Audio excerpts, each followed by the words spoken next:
Bonjour, bienvenue sur ma chaîne. Aujourd'hui, je vais vous parler des produits laitiers. Je veux qu'on regarde ensemble c'est quoi les critères qu'on doit regarder pour faire le bon choix d'un produit laitier pour l'alimentation cétogène. Donc, je vais aussi vous donner quelques alternatives si vous voulez diminuer votre consommation de produits laitiers.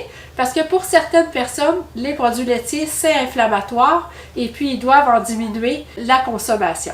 Mais en général, les produits laitiers, c'est pas un problème pour l'alimentation cétogène. Il faut juste faire attention aux choix qu'on fait et puis toujours y aller avec le meilleur choix possible. Donc, c'est ça aujourd'hui que je vais vous expliquer comment faire les bons choix.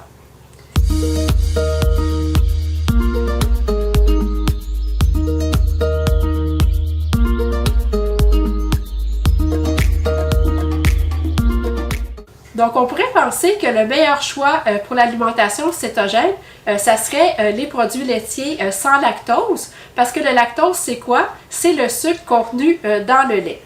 Mais malheureusement, les produits sans lactose, ça ne veut pas dire que le lactose a été enlevé.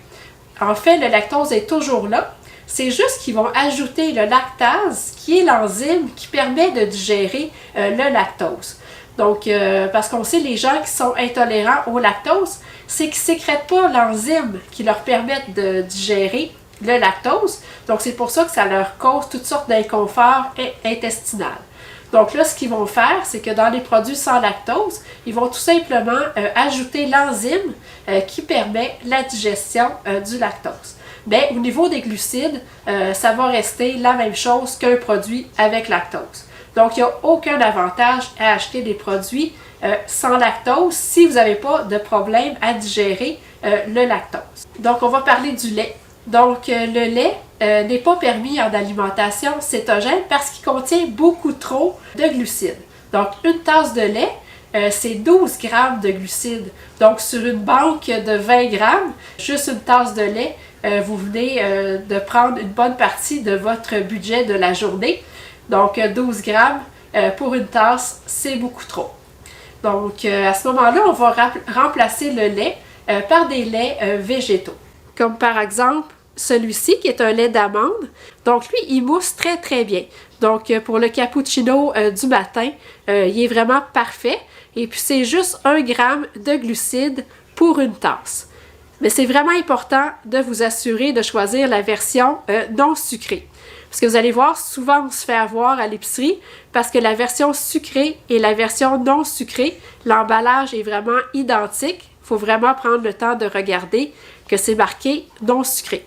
Si jamais vous vous trompez, ça m'est arrivé à quelques reprises, vous avez juste à le rapporter à l'épicerie et puis ils vont vous l'échanger sans problème. Ou sinon, moi j'aime beaucoup le lait de cachou, vraiment très très bon au goût. Et puis lui aussi, c'est seulement 1 gramme de glucides par tasse. Donc, un très, très bon choix, le lait de cachou.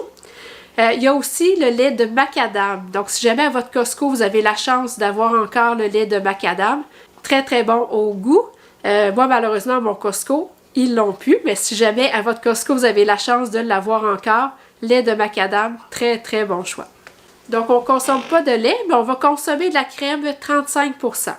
Pourquoi? Parce que la crème 35%, pour une tasse, ça va être seulement 7 grammes de glucides. Puis on s'entend qu'on ne va jamais boire une tasse de crème 35%. Donc, c'est un bien meilleur choix que le lait. Parce que ça contient beaucoup moins de glucides. Puis on va en consommer souvent 1 ou 2 cuillères à soupe seulement. Ce qu'il faut savoir pour la crème, c'est que même si c'est écrit 0 g de glucides dans le tableau des valeurs nutritives, il faut quand même calculer 0,5 g de glucides par cuillère à soupe. Parce qu'en bas de 0,5, l'industrie a le droit d'écrire 0. Donc, on prend pour acquis que c'est 0,5 g de glucides par cuillère à soupe. Donc, moi, pour la crème, j'aime bien la crème Nutrinor parce que c'est souvent celle-là que je vais retrouver assez facilement à l'épicerie. Donc, pour choisir une crème, on va toujours regarder les ingrédients. Donc là, celle-là, elle contient de la crème biologique et de la carragénine. Donc si je suis soit à la Boisson, chez Avril ou chez Taux, donc dans un magasin d'aliments naturels, puis même des fois chez IGA aussi, ils vont avoir la crème Chagnon. Donc si j'ai le choix entre celle-là ou une crème qui contient seulement de la crème, donc qui ne contient pas de carragénine, mais je vais toujours choisir celle qui a seulement de la crème. On choisit toujours l'option qui contient le moins d'ingrédients possible, donc qui est le moins transformé possible, donc qui contient le moins d'agents de conservation possible. On veut toujours l'option la plus naturelle possible. Donc là, cette fois-ci, quand j'étais allée à l'épicerie, c'était le meilleur choix, c'était celle-là. Je sais que c'est pas partout que vous allez trouver des crèmes bio. Donc souvent, on a juste les produits industriels. Donc à ce moment-là, ce que vous allez faire, c'est que vous allez toujours comparer la liste des ingrédients. Vous allez choisir la crème qui contient le moins d'ingrédients possible. Puis vraiment important, vous assurer que dans les ingrédients, il n'y a pas de dextrose. C'est quoi le dextrose? C'est un sucre qui fait sécréter beaucoup plus d'insuline que le vrai sucre. Donc le dextrose, très très important, il faut absolument l'éviter. Et puis il y a entre autres la crème Lactantia qui va contenir du dextrose, donc c'est vraiment pas un bon choix. Donc pour ceux qui veulent diminuer la consommation de produits laitiers, la crème de coco, excellent choix. Ça fonctionne autant pour remplacer la crème dans les recettes sucrées ou salées. Ensuite, je vais vous parler de la crème sûre. Donc la crème sûre aussi, il faut toujours lire les ingrédients avant d'acheter de la crème sûre. Donc on va toujours choisir une crème sûre avec le moins d'ingrédients possible et surtout sans amidon de maïs modifié. Donc la plupart des crèmes sûres que vous allez trouver sur le marché vont avoir l'amidon de maïs modifié. Et puis qu'est-ce que c'est de l'amidon de maïs modifié? C'est du glutamate monosodique. Le glutamate monosodique va vous faire augmenter votre taux d'insuline de 300%. Donc, c'est vraiment à éviter parce que votre taux d'insuline va monter et puis il va aussi augmenter votre faim. Donc, vous allez avoir envie de grignoter parce qu'il va augmenter votre appétit. Fait qu'il faut vraiment faire attention à l'amidon de maïs modifié. Donc, vous allez avoir les crèmes sûres biologiques qui normalement n'en contiendront pas, mais c'est toujours important de vérifier quand même. Et puis, il y a aussi la crème sûre de la marque Liberté, qui n'aura pas non plus d'amidon de maïs modifié, donc ça va être un très bon choix. Ensuite, pour le yogourt, on va toujours choisir le yogourt le plus gras possible. Donc ça, c'est vraiment le meilleur choix pour nous. C'est le Liberté méditerranéen, 10%. Donc là, c'est fini les yogourts à 0% de gras. Nous, le gras, c'est super important. C'est notre source d'énergie. Donc, on choisit toujours le plus gras possible. Donc, lui, c'est un excellent choix. Donc, vous allez l'avoir en format 900 grammes. Et puis, vous allez aussi l'avoir en format 500 grammes. Évidemment qu'on choisit toujours la version nature parce qu'on ne veut pas de sucre. Et puis, ça contient 5 grammes de glucides pour 3/4 de tasse. Donc, c'est très bien. Pour ceux qui veulent diminuer leur consommation de produits laitiers, il y a le yogourt de noix de coco de la marque Silk, toujours en version nature. Très bon choix. Et puis moi, ce que j'aime faire, c'est de le mélanger avec la poudre à Jello Simply Delish. Donc, je mélange les deux ensemble. On obtient vraiment un yogourt identique au yogourt de fraises qu'on pouvait manger autrefois. Puis lui, il contient 6 grammes de glucides pour 3/4 de tasse. Donc, c'est juste 1 gramme de plus que le yogourt Liberté. Donc, excellent choix. Puis, on s'entend qu'on ne mange pas 3/4 de tasse. Souvent, une demi-tasse, c'est suffisant.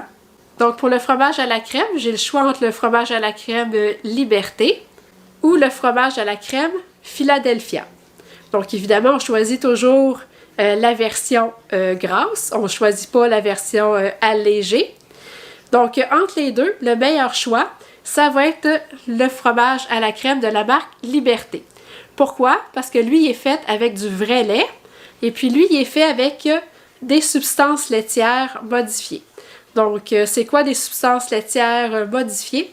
Dans le fond, c'est des résidus de lait et puis ils vont faire une poudre avec ça. Et puis après ça, ils vont faire toutes sortes de fromages à partir de cette poudre de lait-là.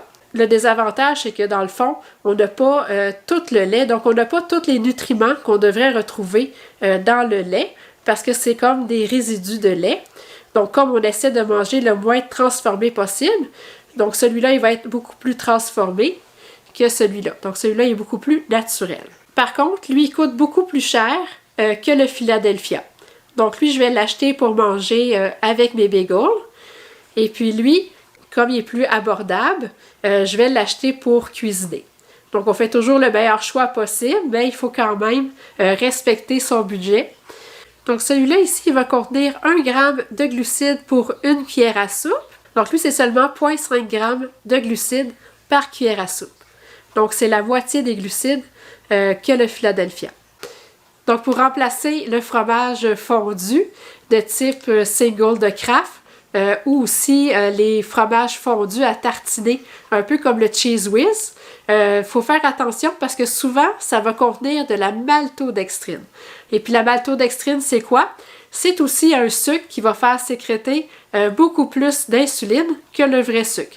Donc à ce moment-là, on va s'acheter du vrai cheddar qui est déjà tranché. Donc du vrai cheddar en tranches.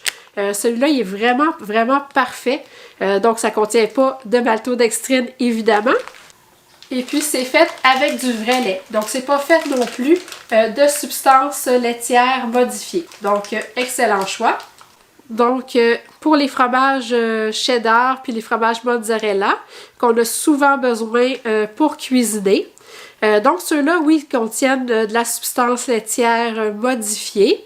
Comme je vous disais, on choisit toujours le meilleur choix possible. Donc, dans les cheddar puis dans les mozzarella, malheureusement, la plupart du temps, ça va contenir des substances laitières modifiées, mais on va s'en servir seulement pour cuisiner. Et puis, c'est toujours mieux de les acheter en briques comme ça que de les acheter déjà râpés. Parce que s'ils sont déjà râpés, ça va contenir de la cellulose pour éviter que le fromage colle ensemble. Et puis ça va aussi contenir de la natamycine, qui est un antibiotique pour éviter que le fromage moisisse. Donc entre ça et puis le fromage déjà râpé, ça c'est vraiment un meilleur choix. Donc là, je viens de vous montrer le cheddar et le mozzarella que j'utilise pour cuisiner. Bien, pour manger à tous les jours ou une fois de temps en temps, je vais toujours choisir un fromage le plus gras possible et puis qui ne contient pas de substances laitières modifiées. Donc là, cette semaine, j'ai acheté un Chantefleury, mais choisissez toujours des fromages bien gras et puis qui contient du vrai lait ou de la vraie crème. Et puis à ce moment-là, ça va être des excellents choix. Donc, vous pouvez y aller très bien avec un brie triple crème, un camembert. Donc, choisissez toujours le meilleur fromage possible pour accompagner un repas. Pour remplacer le fromage, pour les gens qui veulent éviter les produits laitiers, je ne connais pas vraiment d'options à ce niveau-là. Je n'ai jamais trouvé de produit qui était vraiment bon au goût. C'est souvent fait à partir de cachou. Donc, selon moi, ça doit contenir quand même peut-être beaucoup de glucides. Donc, c'est à voir. Si vous avez trouvé des versions intéressantes de fromage végétal, écrivez-les dans les commentaires pour aider les gens qui doivent vraiment réduire leur consommation de produits laitiers. J'espère que cette vidéo va vous aider à faire les meilleurs choix possibles pour choisir vos produits laitiers. Faites-moi un thumbs up si vous avez aimé la vidéo. N'oubliez pas de vous abonner à ma chaîne. N'oubliez pas de partager la vidéo. Et puis on se revoit bientôt. Merci!